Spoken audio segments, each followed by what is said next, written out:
Story 1. I'm divorcing him. My sister-in-law and I recently found out that my husband has been cheating on me with his ex-wife.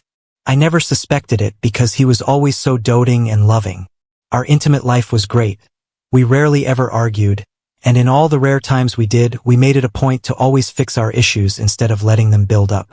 I truly thought our marriage was blissful. Even now, I couldn't tell you why he chose this path, especially when he was the one who brought up the discussion of expanding our family. I've always been content with us and the kids he had from his previous marriage because I've never had the desire to have any of my own. My only real goal was to have a thriving career. I've never truly looked beyond that until he mentioned how he would like more kids. Around the same time, I found out about my husband. I had to go on a business trip, so I spent the majority of that time in a nauseous state, partly because I was drinking myself stupidly alone in my hotel room, and the other part was because I watched them going at it from our security cameras. That scumbag had switched them off for privacy, as I'm sure he does often, and they were taking full advantage of the fact that the kids and I were away, right in front of my very eyes. It was truly sickening, but at the same time I couldn't turn it off. There were times his ex would try to convince him to break things off with me, but he'd always gotten angry at her for the idea. After I learned about their affair, I couldn't understand why he'd gotten so angry about her suggestion when that option would have surely been better than cheating on me. When I finally had to come back home, I was surprised by my sister-in-law and nephew waiting for me. At first, she lectured me like any sister would for ignoring her when it came to the topic of my husband. Then, she surprised me by pulling out a business card for a private investigator. My sister-in-law was relieved at how well I took the news about the private investigator because she was afraid I was going to stay with her brother after all of this. We talked more about how I was feeling and how heartbreaking the news would be when I had to break the news to our kids that we'd be getting a divorce. After my sister-in-law was gone, I realized I had to be done with a pity party. I had weeks to cry, and what I needed now was to get my life in order, the sooner the better. So I got in touch with a private investigator, and we met up for lunch in a small cafe.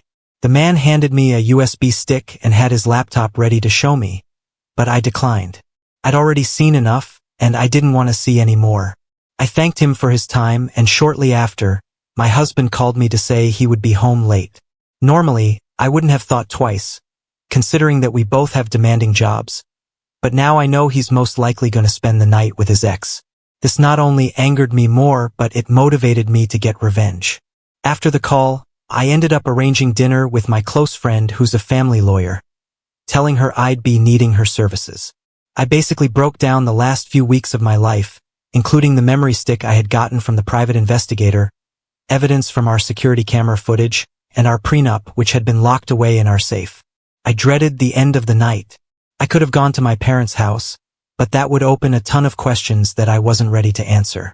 So instead, I decided the best thing to do was to go back home as I waited for the divorce to be filed before making my next move. Update: I'm divorcing him. These past few weeks have been a painful blur. At first, I was still in denial about it all. I guess a small part of me hoped the man I fell in love with was still there. I even played the doting wife for a little while, hoping that the guilt would build up inside of him and he'd stop his affair with his ex-wife, or maybe come clean about the whole thing already. I just couldn't accept how a person could do this to someone they claim they love. I reached a breaking point when he had forgotten about my promotion because he knew how much of a big deal this was for me. He's known from the moment we met this was always one of my goals within my career. Even the kids had sent me flowers at work while he was too busy sleeping with his ex-wife to care about me or the fact I've made one of my biggest dreams come true. I got an Uber back to my parents' house after I had finished up at work because I had no desire to see my husband at that point, and I just needed a break from this whole thing. After an hour or so, I ended up telling my parents everything I kept hidden from them. Things were silent after that, with only my cries filling up the room. Sometime throughout that next morning, I decided to break the news to my brothers and sisters-in-law. My sisters-in-law were caught between trying to calm down my brothers while also planning their own revenge methods. My mom only added fuel to the fire. Being a retired judge, she offered her judgment on how they could proceed without little to no punishment, leaving my dad to be the voice of reason. At the end of all the emotional turmoil, we decided that I would stop torturing myself and move back home temporarily, as finding an apartment proved more difficult than I anticipated. We also decided that I would take some time off from work and begin to deal with my problems instead of using work as a distraction.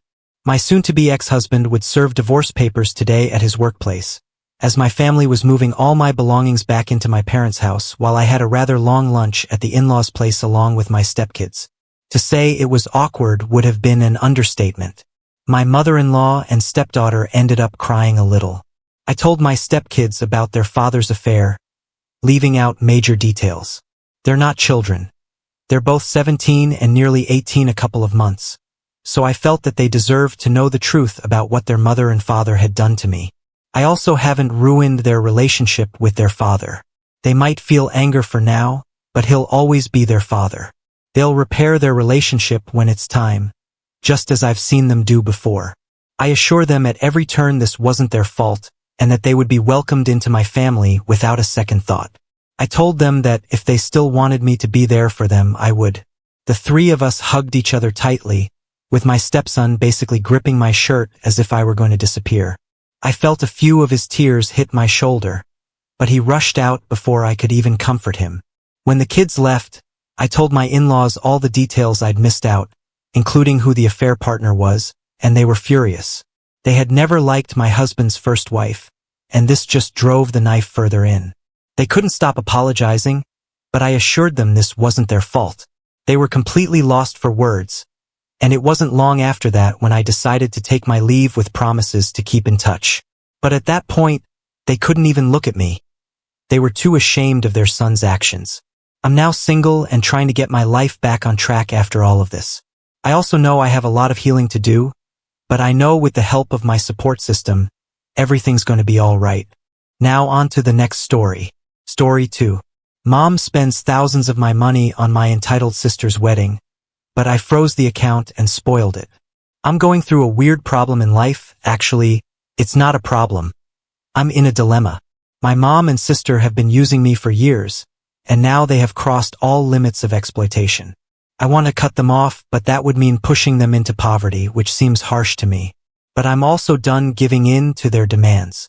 I'm 38F, married with 2 kids, and living in Ohio for the last 6 years after my wedding. I'm originally from Houston. My childhood was problematic due to my parents' divorce and my dad leaving us, accusing mom of infidelity. It remains disputed to date if it was just an accusation or if it was true because mom never remarried. I was 10, and my sister was 5 when my parents got separated. They say that my father suspected that my sister was not his, which led to a divorce. As an alimony, he let mom keep the house in which we lived, and he moved out. My father paid for my education but not for my sister's.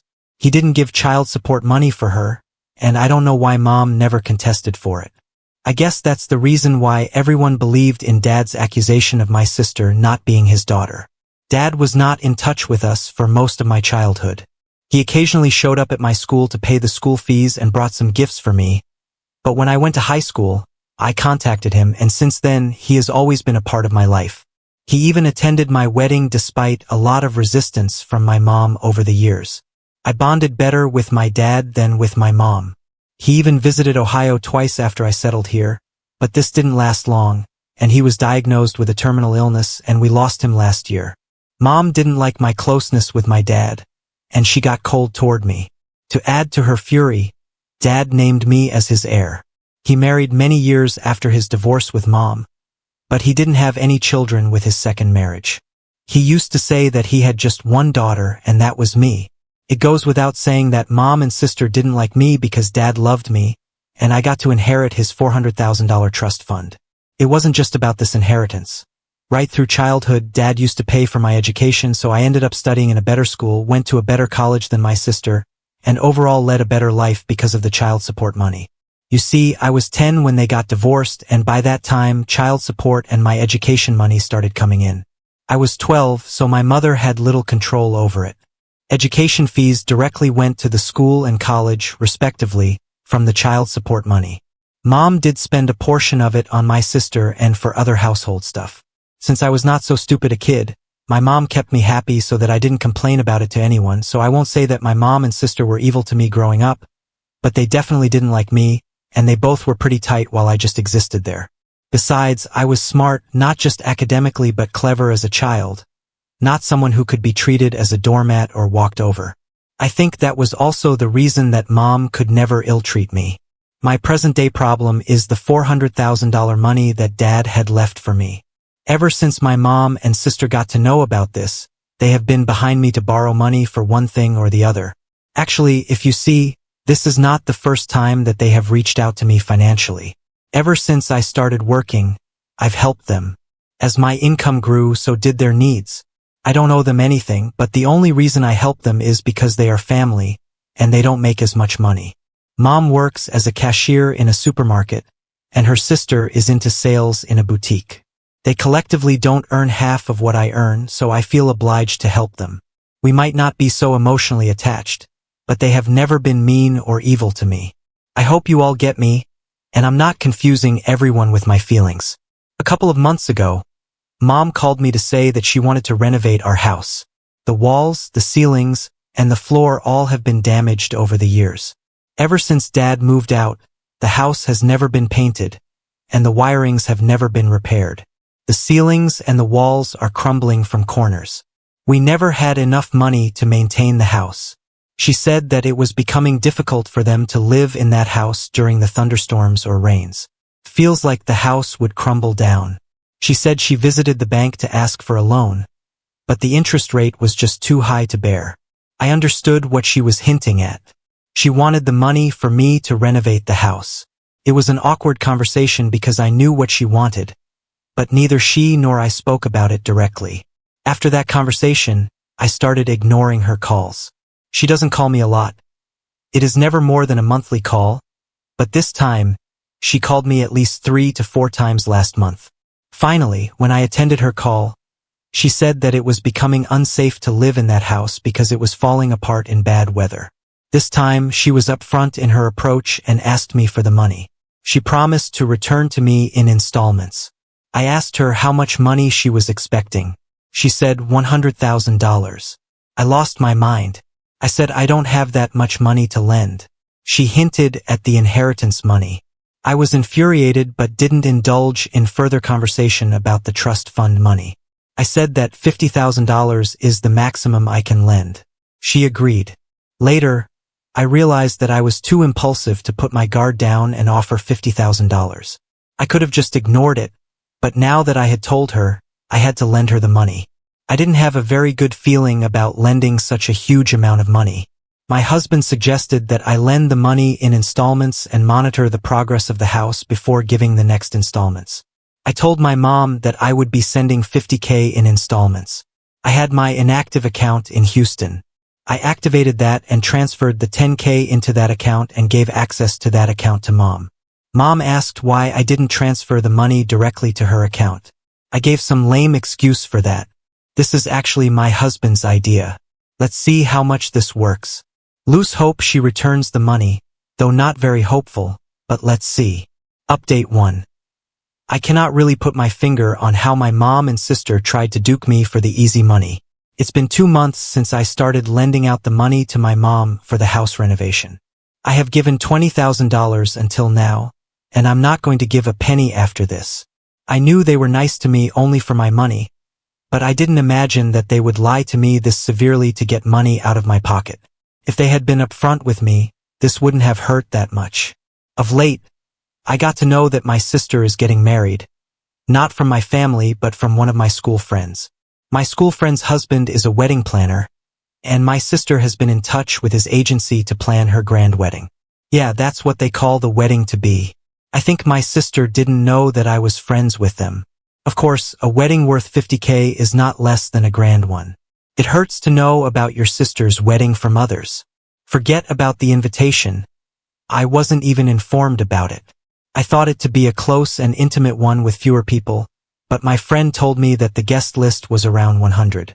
It was heartbreaking that I couldn't even make it to that 100. Feeling sad about it was one thing, but I was more bothered about the money.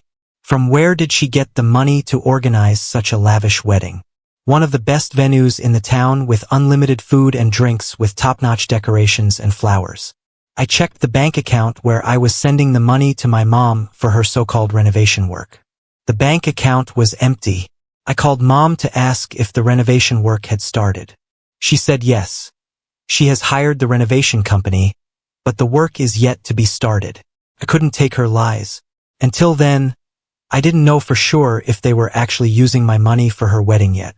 It disgusted me to think that they were spending bombs on her wedding and, on the other hand, taking money from me for the renovation of the house.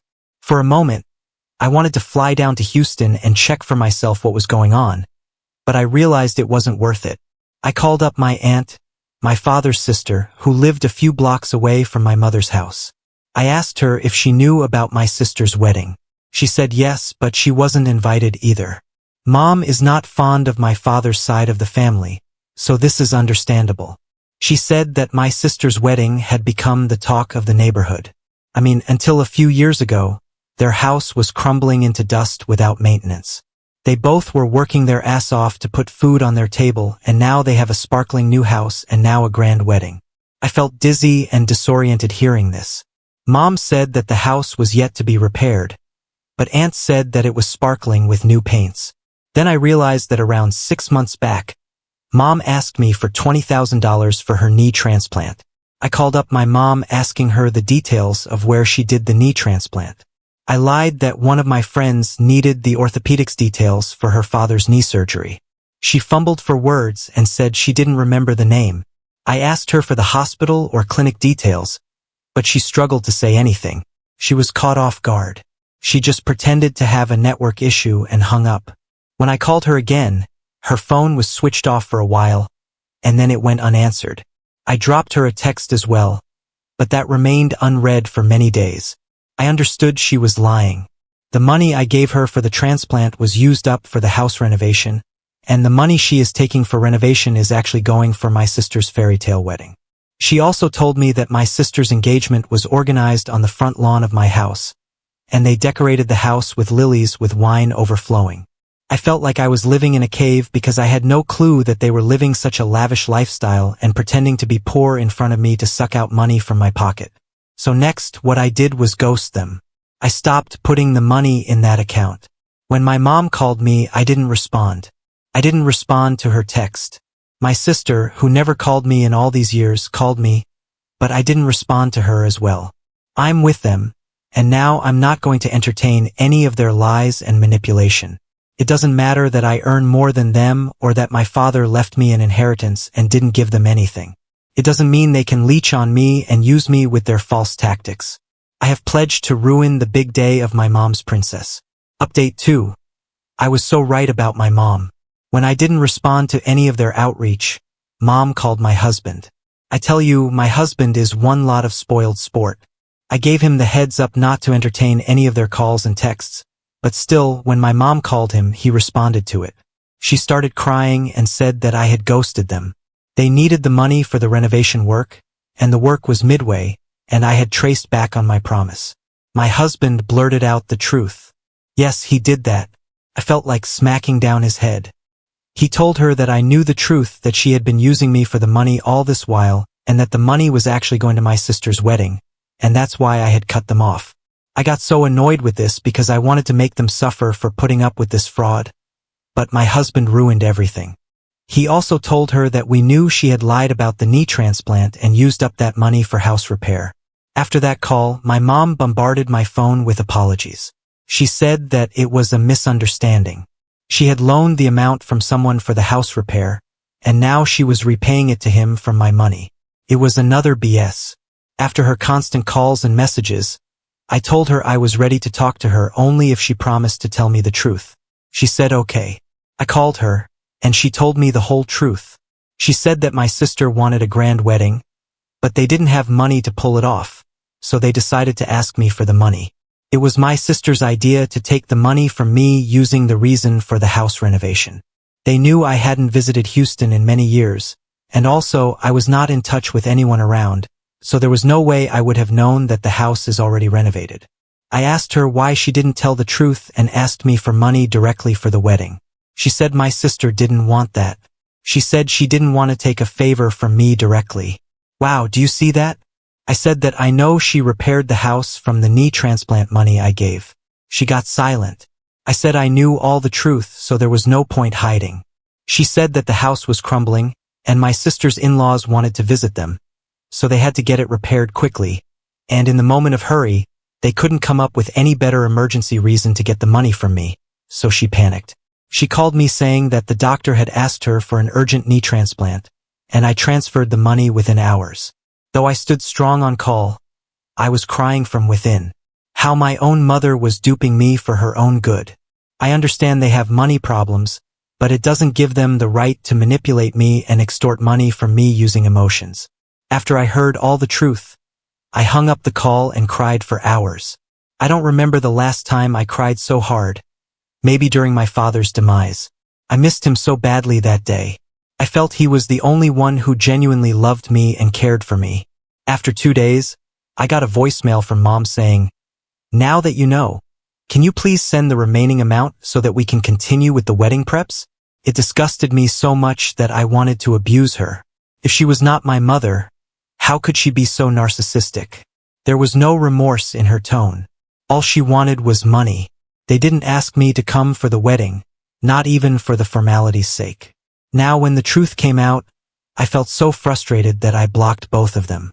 I have also threatened my husband not to entertain their calls, and if this time he disobeys me, he will sleep outside on the porch in the cold night. I'm damn serious about this. I'm in constant touch with my aunt, and she told me that the wedding is next month. I didn't tell her the details about the money, but I know for sure that with each passing day, my mom and sister are having a hard time putting together the wedding they had desired. Good for them. Update 3. I continued to get calls and voicemails from Mom and sister until the day of the wedding, asking me for the money, but I stood firm on my ground and didn't budge. On the wedding day, the last voicemail my mom sent was that she was ashamed of me and was disowning me and that I should never call her mom or visit her ever. I was just so disheartened to hear that I cried my heart out in front of my husband. I know people might call me evil and strong-headed for ruining my sister's wedding. My mom also accused me of that, calling me arrogant and self-centered, but she never thought about her lies. She deceived me all this while. I helped them because I felt obliged to. I considered them to be my family, but for them I was nothing but a money-making machine. On the day of the wedding, I also got a call from my friend whose husband was my sister's wedding planner. She told me that the wedding was most likely to get canceled because they were not paying the further installment of the wedding expenses. I asked her how much they had paid. She said $20,000. I said $20K is enough to put up a decent wedding. She said yes, but my sister had placed the order for top-notch decorations and food. The location, which was finalized itself, cost around $20K. She asked me if I was attending. I said no. I had some other work, so I couldn't attend. My friend knew that I was not so close to my mom and sister. To be honest, I was sulking from within because I was responsible for ruining my sister's wedding. For a moment, I thought to transfer the remaining amount to my friend and ask her to continue the wedding as per the plan. Then I remembered my mother's last voicemail that she had disowned me. What's the point of doing so much for them when ultimately you get disowned? My actions might be bad, but it was a reaction to their malicious trigger. I switched off my phone and went with my kids for a day out to stay distracted. The next day, my friend again called me. She was angry at my sister because the wedding brought down her husband's reputation in the market. On the day of the wedding, Mom and sister pleaded with her husband to arrange for something bare minimum for the wedding and promised to pay $10,000 more. He somehow arranged for decent food and decoration because the advanced money of $20K was almost covered for the venue itself. However, the guests and the groom's family criticized the wedding arrangements very badly, and my sister blamed everything on the wedding planner. She told everyone that the planner had messed up everything. My friend said her husband was so infuriated that he wanted to tell everyone the truth, but my mom pleaded with him not to spoil my sister's life. He was a good man that he stood silent and took up the blame on himself and let the wedding happen. On top of that, they didn't even pay the promised $10K yet. I felt so embarrassed to hear this about my family. I just stood silent and did not say anything. My friend said she was not blaming me for anything, but she was just sharing her frustration with me as a friend. I felt bad that my family had to undergo such embarrassment, but I was also embarrassed by the way they had put all the blame on the wedding planner.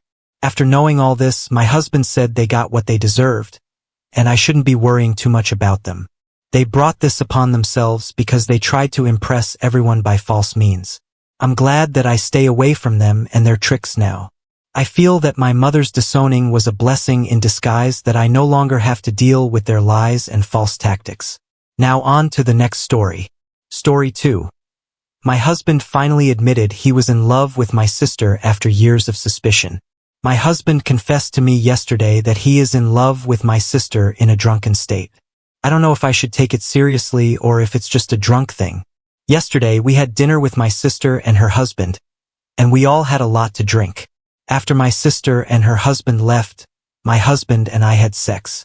Neither of us was tired, so we continued drinking a bit of wine and listening to music in the background, and everything was amazing. I thought my husband was smiling and in a good mood. He is always like that when he is drunk. We talked about my sister and her husband. He just suddenly said, "I'm so in love with sister's name." I said, "What?" He said, "I'm so desperately in love with sister's name. What I would do to taste her lips. She is brilliant." He looked dreamy and was still smiling. I said, "How drunk are you?" He said, "Probably plenty." I was drunk too, but still it hit me like a ton of bricks. I just sat silent there, and he too was in his own world with a smile etched on his face. He looked like he was a million miles away. I went to bed. This morning, all memories came rushing, and now I'm not drunk. It hit me even more what he said. I'm horrified, and my heart is in pieces. He hasn't mentioned anything and is acting normal, if yet hungover. I don't know what to do now.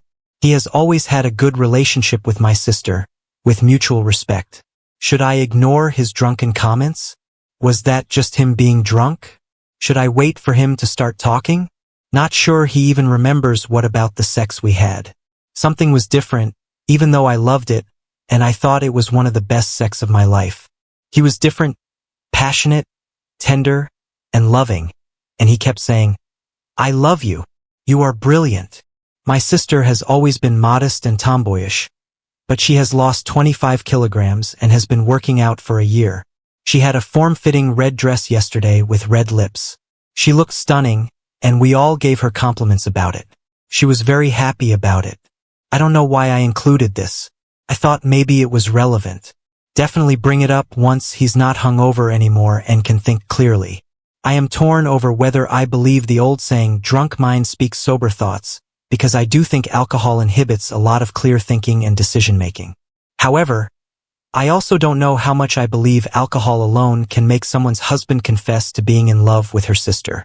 Do you think you'll be able to get over this regardless of how much he denies those feelings being true, because I think he will deny it? If I were me, I'd never feel comfortable with my husband and my sister being in the same room again, which isn't sustainable for a marriage. This, I think, he was probably expressing his lust for sister's name at the moment. To be completely honest here, I know that for many people, whenever their inhibitions are lowered and they're in an inebriated state, those two emotions kind of get blended into one. For many people, they will have a tendency to express their lust for someone as love for that reason. Nonetheless, OP needs to have a serious heart-to-heart with their significant other. No one will be able to answer for him, and even with the conversation, it could be extremely difficult for OP to move forward with a relationship from here. I know from experience that even if this is dismissed as lust, that OP may very well carry this experience with her like a shadow. If you both want to end up trying to make this work, I highly suggest couples counseling and individual therapy to help you both move forward in a healthy manner. Wish OP nothing but the best, and I hope for a brighter future ahead of you. I'm so sorry this is happening to you. My ex once told me, "I love you. Insert my twin sister's name here." And I said, "That's my twin sister, not me." He was like, "Oh yeah, I'm sorry, I got the names mixed up." He didn't. He was in love with my sister. He was dating me to get to my sister. This is definitely something you need to bluntly discuss with him. Wasn't dating you the stupidest move if he wanted your sister? No sister would accept her sister's ex. That's what I thought too. And then she dated him after I We were raised in a traumatic household and didn't have the best dynamics with each other, as we were often compared and put against each other by our parents. But I do agree that 90% of the time that's the worst way to do it. A much better way to do it would be to become friends with their siblings instead of boning them, but I guess he wasn't thinking clearly, lol. This is so painful to read. You absolutely have to have that discussion today. He is acting like nothing happened.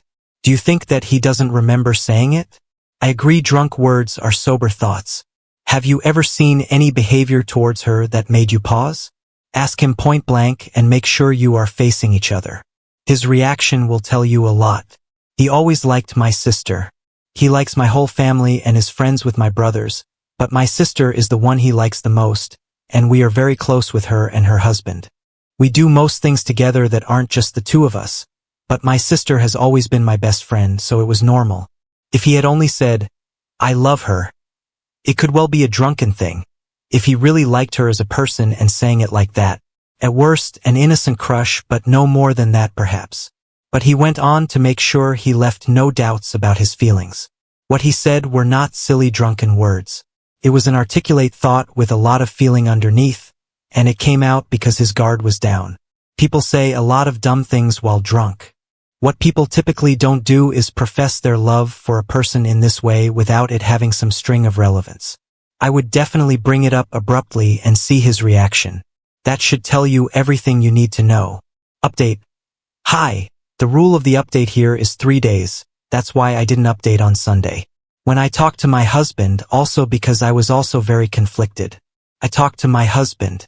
He said he didn't remember a lot about that night, especially after my sister and her husband left, and we continued drinking. I told him what he said, and he didn't look shocked or surprised, just that he didn't remember saying anything. I asked him if he felt it before we started drinking. He said that he always loved my sister because she was kind and warm. Then he said that he thought she looked very beautiful and probably his drunken self thought she was hot. He said it's normal that people are curious about the opposite sex. He said that he always thought she was beautiful because all my family was good-looking, but her weight loss gave her confidence and she looked happy and he was happy for her. I asked him if he could choose between us, and he was shocked and said that I was his wife and the mother of his children, and he loved me. So I asked him if he had just met us, I wasn't his wife or anything, and my sister wasn't married. He said that this was getting ridiculous and he hated playing the hypothetical games because people get worked up and fight about things that aren't really. After dinner, he said that he loved me very much and he was happy, and I shouldn't overthink what he said when he was too drunk to even know who or where he was. I'm just not sure. I keep thinking about you in this situation. I've read your comments. I hope you will see a therapist alone too. It would eat at me. How much influence did maintaining continued access to her, regardless of how limited, play a part in his decision to stay with you? And my brain would never ever be able to reconcile knowing how he'd make love to her, and that he used your body as a surrogate for his passion for your sister. Those last two would play on a loop in my head for all time. Even contemplating getting to a place of trying to share intimacy with him, my brain would never get to a place where I could surrender to the moment and feel the connection.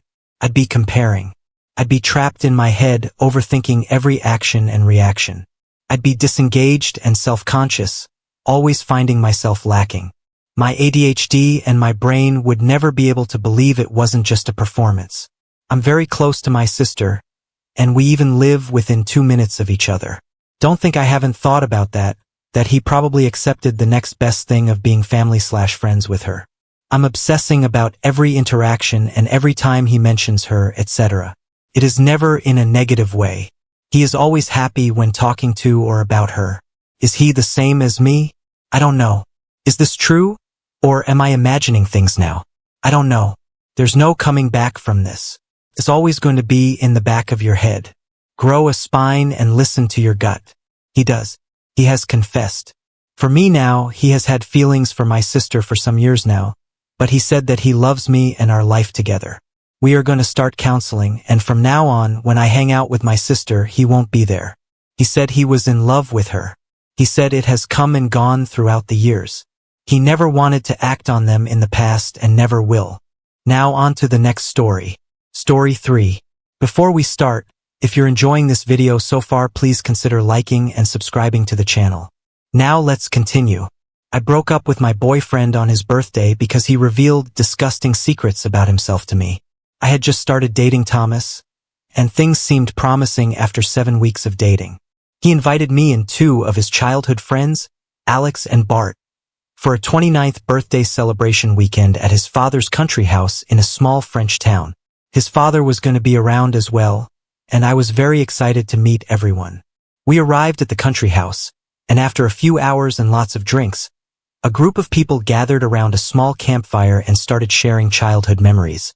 This is where things go wrong. At first, of course, innocent and dumb stories as you would expect, but then Thomas and his friends started sharing really sick stuff. In particular, they told the story about how when they were 17 years old, they found it very amusing to bully Arthur, a 14-year-old boy at their school who was autistic. They made his life hell verbally and physically. As if this was not enough, they created a fake girl profile on MSN Messenger and spent effing months exchanging messages with him under the false girl identity, flirting and developing a false relationship with a poor boy. Some people were in on it at school, and it became a big and cruel joke behind Arthur's back. They used pictures of Bart's real cousin, and the boy truly thought he had some kind of online girlfriend to whom he even sent confessions and love messages. At some point, they got bored and scheduled a false rendezvous in real life, asking the boy to take a bus for 3 hours wearing dumb clothing. Obviously, there was no one waiting for him, and they did not know how long he waited over there by himself.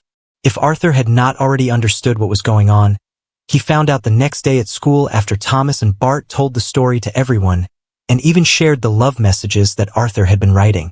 The poor boy stopped coming to class and ended up taking his life. Do you think that Thomas, Alex, and Bart had any bit of shame about it? Not a bit of remorse, in particular on Thomas and Bart's side. They kept making jokes about it and even seemed to regret that they were not good enough at being evil to convince the boy to send explicit pics. I don't even want to imagine what would have happened if he had done so. To say that I felt uncomfortable would be a gross understatement. I was absolutely horrified and started to despise Thomas more than anything. I was not the only one shocked. Thomas's father, who heard the end of the story, had the most disappointed look in his eyes. His stupid son was so intoxicated that he did not even notice it. I escaped the party immediately after that and got back to the house. I could not sleep at all that night, and I kept thinking about the evening and how Thomas was still finding this funny. I heard him coming to bed around 4 a.m., but I pretended I was asleep. I could feel him trying to have intimacy with me, but he lacked the energy and passed out himself. The next day was the actual birthday, and the initial plan was that I would take Thomas on a one-on-one fancy surprise date for lunch nearby, and then we would meet the group for a late afternoon party. But instead, I woke up very early on Sunday morning, took all my stuff in silence, and went alone to the train station where I took a direct train heading back home. I decided to send a text to Thomas wishing him happy birthday and telling him to meet me at a certain location 1 hour from the house for a surprise, and that I needed to go a little bit in advance to make sure that everything would be perfect. I picked the location randomly using Google Maps to gain time. Thomas read the text. He responded with excitement that he would follow the instructions religiously. When he arrived there at 12:30, I told him to wait further as there was a little delay on something. Then I asked him to meet me at a restaurant which was a 30-minute drive from the initial location. When he arrived at 1:15, I texted him that I was on my way, would arrive in 20 minutes, and that he would understand when he saw me why I made him wait. I also asked him to order some food and the most expensive bottle on the menu. Around 1:30, he started calling me several times and sent a lot of worried texts. After 45 minutes, I responded, "So how does it feel to have people play with your feelings?" Then I stopped responding. I let him call and text the entire afternoon but never responded. At some point, an unknown number called me. It was his friend Alex asking what was going on and that Thomas's birthday was completely ruined because of what I did. I just responded, "This is an extremely small payback for what you did to Arthur. Tell Thomas to stop calling me," and hung up. I blocked them. In the following days, a common friend called me to say that my reaction was completely absurd and unfair, that it was not my role to punish someone for actions they did as a teenager, that they were adult ways of saying things, and that I had been completely crazy. Thomas tried to fix things and would be back for a few months afterward. I never responded to any of his messages. Now on to the next story. Story 4. So, I'm 28 years old, and I've got this older sister, Olivia, who's 31. Honestly, she hasn't really got her life together. But for some reason, our parents treat her like she's the golden child. Ever since we were kids, Olivia has had this idea in her head that I'm out to steal her thunder or something. Because of that, she's pretty much dedicated her life to one-upping me and everything. Let me break it down for you. It's not just the typical brother-sister rivalry where you might argue over who gets the last piece of cake or something. This goes way deeper. Say I decided to learn something new and cool, like archery. Next thing I know, Olivia is strutting around school with her own bow and arrows, telling everyone she's into archery too. And it didn't stop at hobbies. If I ever mentioned in my diary that I liked a guy, bam, she'd be all over him the very next day, flirting like there was no tomorrow. And it wasn't just about boys and hobbies. Even when I decided to eat healthier and exercise more, Olivia would suddenly become all about that healthy life as well, copying my diet and workout routine to a T. It was like whatever I did, she had to do it too. But not in a fun, let's share interests kind of way, more like, I've got to do everything you do and be in all your friend groups. So yeah, if I made a new friend, you could bet Olivia would be right there trying to become their best friend too. So here's the thing. Olivia had this habit of copying me to the point where it felt like she was always trying to be better than me at everything I did. This whole copycat game started to really bug me because it felt like I couldn't have anything that was just mine. I tried talking to my parents about how much this bothered me, but they didn't get it. They would just say stuff like, "Oh, sisters copy each other all the time. It's normal." And they made it seem like I was being silly for wanting to keep some of my interests just to myself. But the real problem wasn't about copying. It was about how I felt like I couldn't have my own space to enjoy the things I liked without Olivia turning it into some sort of competition. It wasn't fun for me. I didn't want to be in a constant battle over who could do something better. I just wanted to chill and do my thing. But Olivia always had to make everything into this big deal where she had to outdo me. And to make things even more annoying, it seemed like my parents were always cheering for Olivia, even when I was the one who really cared about whatever we were doing. Like, they would never miss any event or thing Olivia was part of, even if it meant taking time off work. But when it was my turn, suddenly their schedules were too packed, and my stuff didn't seem to matter as much to them. It felt like they were always making a bigger fuss over her achievements and kind of just brushing mine aside. Alright, so let me tell you how Olivia enjoyed being the center of attention all the time. She used every chance she got to rub it in my face how much our parents seemed to favor her over me. She'd whisper mean things to me when we were near our parents, and if I showed any sign of getting upset, she'd act all innocent, pretending she didn't know why I was bothered. But when we were alone, she'd be even meaner, telling me I should just disappear because nobody would even notice I was gone. Olivia would also tell me to stop being sad about always being in second place to her and everything, but her mean behavior didn't stop with just words. She actually bullied me physically at school a bunch of times. She'd do things like trip me on purpose where everyone could see or hit me, then say it was just a dare from her friends. When my teachers noticed what was happening, they called in my parents to talk about it. They were so serious they even mentioned suspending me. My parents would tell the school that this was just sibling stuff and they deal with it at home. But at home, Olivia would twist the story, making it seem like I was the one causing trouble, which made her act out against me from the get-go. Olivia had this knack for turning everything upside down, especially when it came to me.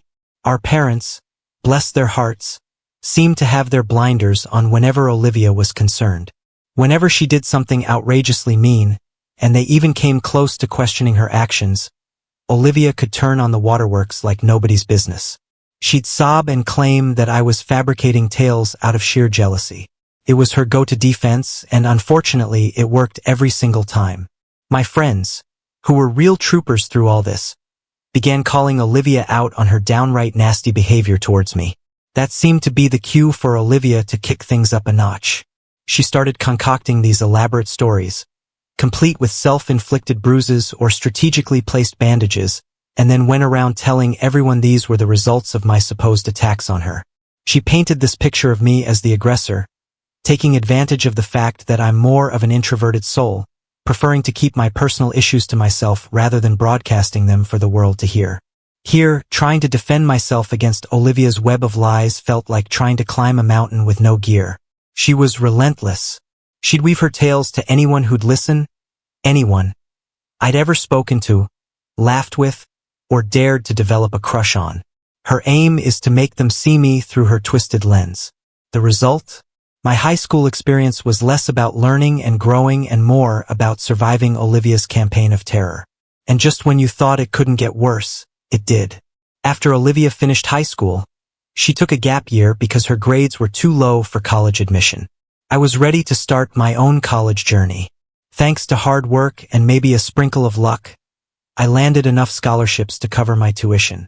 I was proud, relieved, even. But then the bombshell dropped. My parents, in a casual conversation, let slip that they had been saving up for both our college funds. Only since I didn't need my share, they decided to funnel everything, yes, including the money earmarked for me, into Olivia's bottomless pit of needs. So there it was, the harsh truth laid bare. My efforts to be independent and financially responsible had inadvertently given my parents the green light to use resources meant for me to further indulge Olivia. It was a revelation that stung more than I care to admit, a stark reminder of the imbalance that had colored our sibling rivalry and my parents' favoritism from the start. When my parents laid out the red carpet for Olivia, telling her she could pick any major she fancied, it was like a slap in the face. But the real kicker came when I found out that they were planning to pour all the college savings into Olivia's lap. Yep, including the stash they'd been saving for me. I was steaming mad, so I tried to talk some sense into them. I suggested, hey, why not keep my college fund on the side for something I might need down the line, like starting my own business or maybe even for my future wedding? But oh boy, did that conversation not go as planned. They hit me with the "it's our money, and we'll spend it how we like" speech, saying Olivia needed it way more than I did. I tried to argue my point, but they weren't having any of it. They even told me I needed to learn to fend for myself because they were done playing nursemaid to me. That night, I cried myself to sleep. It felt like no matter what I did, Olivia would always be the golden child, and I'd just be the family footnote. So when college move-in day came around, I packed up my life and made sure I took everything. I didn't want any reason to go back to that house. Predictably, my folks didn't lift a finger to help me move. By then, their absence was more expected than shocking, but it was during those low moments, feeling like I was pretty much on my own, that I crossed paths with Adam at one of the college's welcome events. He was like a ray of sunshine piercing through the clouds of my gloomy world. His kindness, that easygoing smile, it was all so genuine. Meeting Adam felt like I was finally turning a new leaf, leaving behind the stifling air of my family drama for something, or rather someone, incredibly uplifting. So as things went on, Adam turned out to be this amazing friend who was always there for me, like a rock. He was the kind of friend who listened to everything I had to say, never making me feel bad about any of it. He was just there, making me feel better when I felt like everything was just too much. Then came a time around Christmas when my parents were throwing this big party and wanted me to come home. The idea of going back there and dealing with all that drama by myself was just, no thanks. So I had this idea to bring Adam along. I thought it would be the perfect time for my family to meet him. I gave my folks a heads up that I was bringing my boyfriend along, and we'd be staying in our own space but would join everyone for the big dinner. When we showed up, I could tell my parents were kind of taken back to see Adam. You see, my parents have these old school views, and they tend to make snap judgments about people based on how they look. But I was prepared for this. I'd already filled Adam in on what my family was like. So when he met them, he was his usual charming self, even bringing my mom a bouquet of flowers, which totally caught her off guard in a good way. That night, Adam was the star of the show. He was dropping these clever jokes and just being his awesome self, and everyone from my family couldn't help but adore him. So Adam was totally winning everyone over at the dinner. He was super nice about everything, like saying how delicious the food was and chatting with everyone in a really friendly way. And he even made this super sweet speech thanking my parents for letting him join our family gathering. It was pretty cool because some of my cousins even came up to me to say how awesome Adam seemed, and they were jokingly asking if he had any brothers. That part made me laugh. I was really glad to see that everyone was talking to my boyfriend so well, But I couldn't help but notice Olivia looking super annoyed and just kind of brewing in her own anger as the evening went on. Olivia started drinking a bit too much and was whispering stuff to some of our relatives. It was pretty clear she wasn't happy about Adam being there and seemed like she was plotting something. Then, right in the middle of dinner, she just blurted out really loudly, asking me if Adam and I were serious. It was so sudden that everyone just stopped and looked at us. I didn't even hesitate. I grabbed Adam's hand and told her, yes, we were totally serious about each other. But then Olivia, with this smug look on her face, suggested that maybe I should consider being with someone who fits our family's traditions better, implying that Adam wasn't a good match because he was different. Her comment was pretty rude and racist, and you could tell it made a bunch of people at the dinner feel uncomfortable because of how openly judgmental she was being. So Olivia, trying to act all sneaky, suggested that I should really think about how different our cultures were. She was basically saying that I should be with someone who fits better with our family's way of doing things. Hearing her say that really got me heated, and I was just about to let her have it. But then Adam, who didn't even seem bothered by her mean words, just smiled and calmly told her that he's just as American as anyone else in the room because he was born here. He went on to share that his great-grandparents came to America a long time ago, and that his family has always taught him to respect all different cultures and beliefs. I was kind of upset that Adam even had to defend himself to my family like that, but the way he handled Olivia's nasty remarks just made me even more certain that he was the perfect guy for me. You can bet that after Adam stood up for himself like that, nobody was thinking too highly of Olivia. They didn't like how she tried to call out my boyfriend in front of everyone. For the rest of that evening, Olivia just sat by herself, looking mad and sipping on her drink. Especially after we all went back to college. I was so fed up with her behavior that I sent her a really long text telling her how embarrassed I was to call her my sister, and that I hoped she'd just stay out of my life. I mean, I didn't even want people to know we were related. She hit me back with a short text that just said, "Same here. Since that big argument, I haven't spoken to Olivia at all. Adam and I finished college, and now we both have really good jobs. 3 years ago, we decided to get married. I invited my parents to the wedding but made it clear that Olivia wasn't welcome, no matter how much my mom tried to change my mind. I wanted our wedding to be really special and fancy. My parents were pretty shocked to see how amazing everything looked at the wedding. My mom was totally blown away by it all, and my dad, who usually doesn't say much, didn't say anything during the wedding. Our guests, including friends and Adam's family, got to meet my parents. It didn't take long for everyone to notice that Adam's family had a lot of money, and the wedding really showed off how wealthy they were compared to my family. After the wedding, my parents came to talk to me. They seemed really surprised by how much money had been spent on the wedding and by how wealthy Adam's family was. My mom was curious about how we could afford such a fancy wedding, and I told her that Adam and I were doing pretty well for ourselves.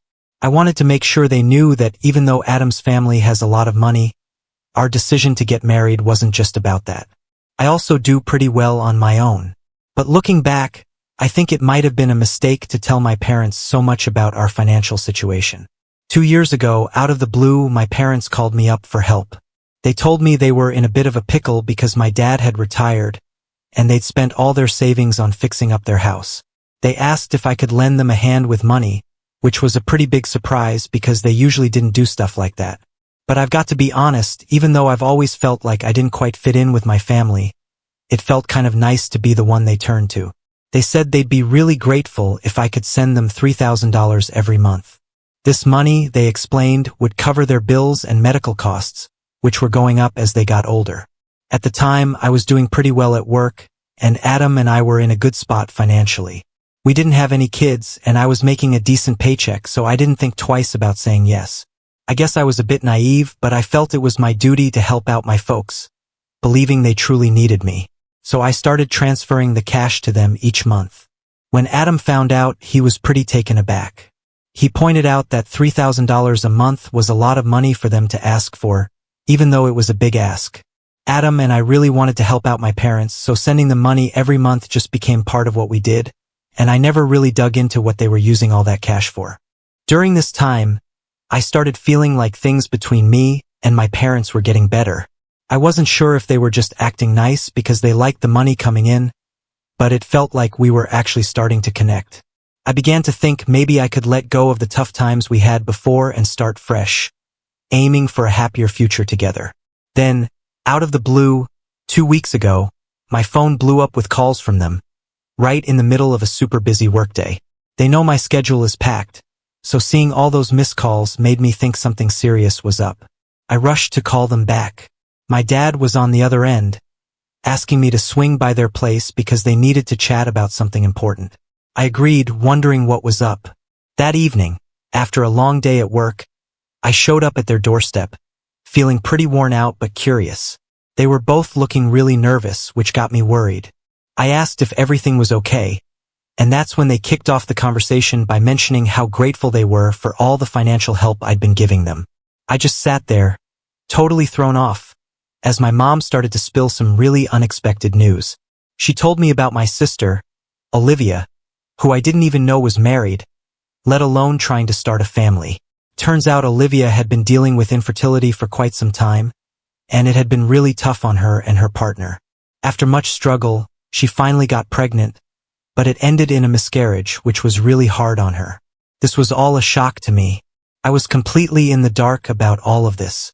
My parents continued explaining that Olivia was now looking into doing IVF, a special medical treatment to help her get pregnant, but it was super expensive.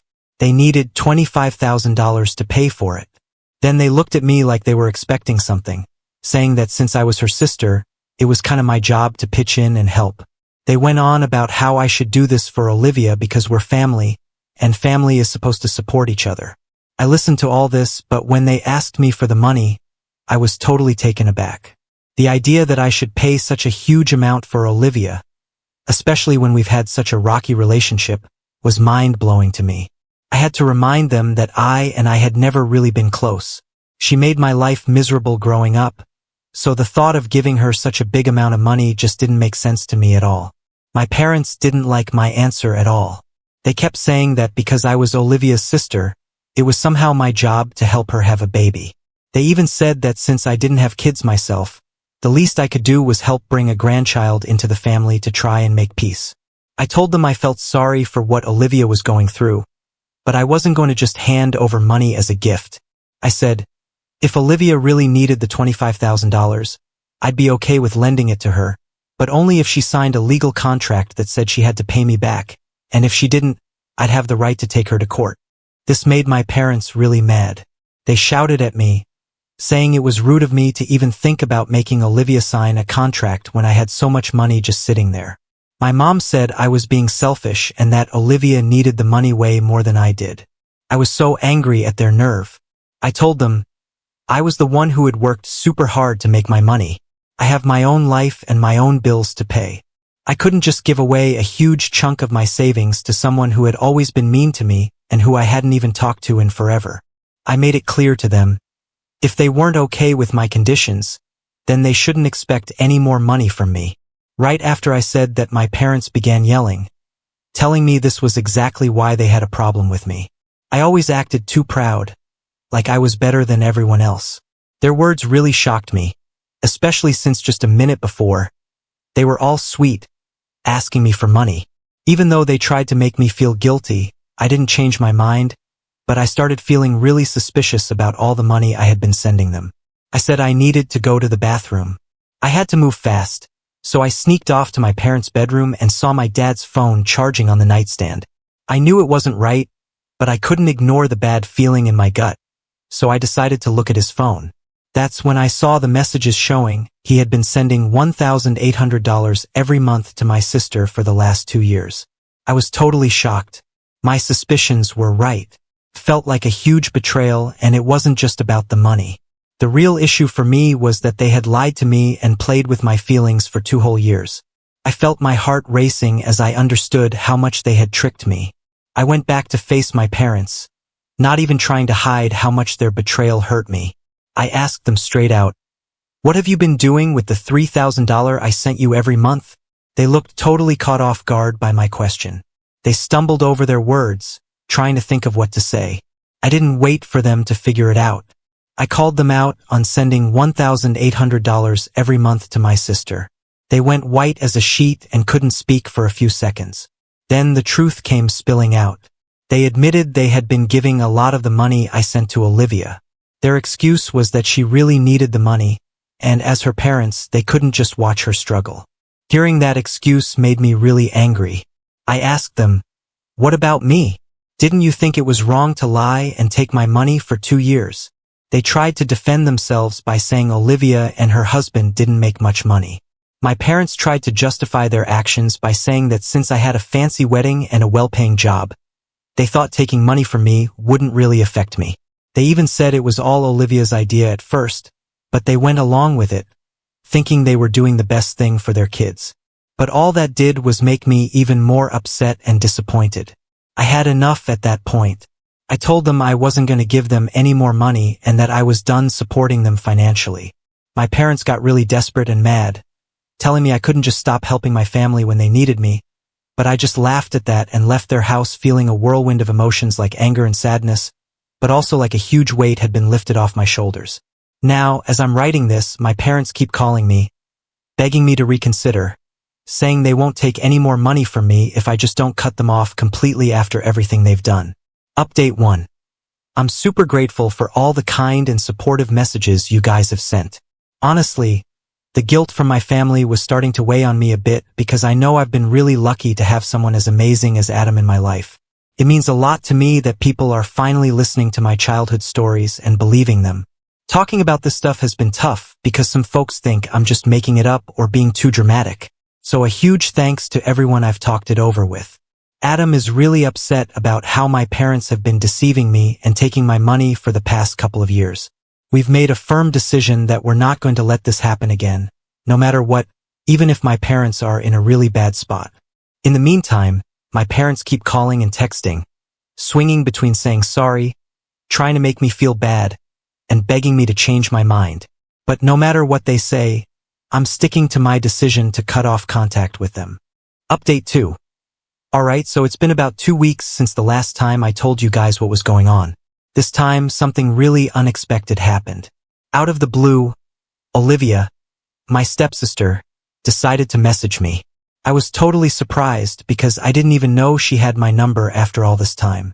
But instead of saying sorry or anything like that, she sent me this really long text that was super mean. She called me selfish and childish and said she's always disliked me. She even went as far as to call me a gold digger, saying I only married Adam for his money. She also said that I shouldn't keep all my money to myself and that our family deserves a part of it because, well, we're family. Olivia even said she wished she had been meaner to me when we were kids, just so I'd always remember her and what she could do. Reading all of that made me feel awful and I ended up crying. It was like all the bad stuff from when I was younger came back all at once. I showed Adam the message and he got really mad. He said he'd had enough of this and decided to do something about it himself. So Adam put together a group chat on Messenger with my parents, Olivia, and a bunch of our relatives and cousins. He shared screenshots of Olivia's message and explained that he was getting involved because Olivia and my parents were trying to scare me into continuing to send them $3,000 every month. He told everyone about the lies my parents and Olivia had been telling me for the last 2 years, and he didn't leave out the part about how Olivia used to bully me all the time when we were kids. Okay, so picture this. Not long after Adam shared everything in the group chat, things got super intense really fast, like our phones started blowing up with messages from our relatives who were completely shocked.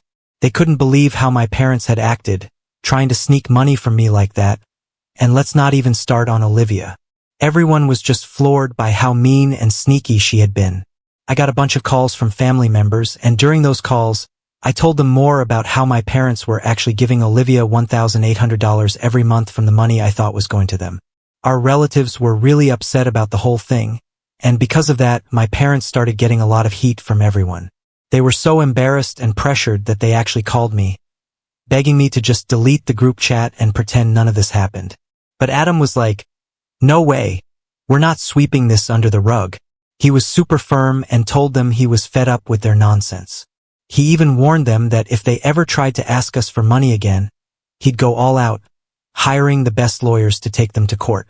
That really freaked them out, and since then, they've been way too scared to even try contacting me. I've heard from other family members that my parents are really ashamed of themselves now, especially after they finally gave Olivia a talking to for everything she's done to me. They seemed to be really sorry after seeing the proof in the messages that Olivia was actually bullying me, just like I had told them before. But to be honest, I feel like it's way too late for any apologies now. I've decided to just keep them out of my life and focus on being happy with Adam, away from all that drama. Update 3. Hey, everyone, I just want to say you all rock. Seriously, thank you so much for all the support you've given me. I wish I could reply back to each of you one by one, but honestly, my fingers would probably fall off if I tried. Since I last updated you guys, I've been overwhelmed with so much support from you all. It's been amazing, and both Adam and I are thinking about seeing a therapist. We want to get some help to work through the really tough feelings I've been having about cutting ties with my parents and getting over how my family betrayed me. But also, all the support from my cousins and other relatives has really helped me feel confident that I made the right choice. So far, there's been total silence from my parents and Olivia, and after what Adam said to them, I'm pretty sure it's going to stay quiet moving forward. I really want to focus on taking care of myself and concentrating on the positive stuff in my life, especially my time with Adam. I know it might not be easy all the time, but I'm hopeful. With the right people by my side, I feel like things are going to get better.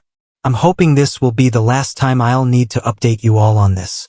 We have reached the end. If you like this video, please be sure to like and subscribe to the channel for more videos like this, and give us your thoughts about the stories in the comments section. Thank you and see you in the next video.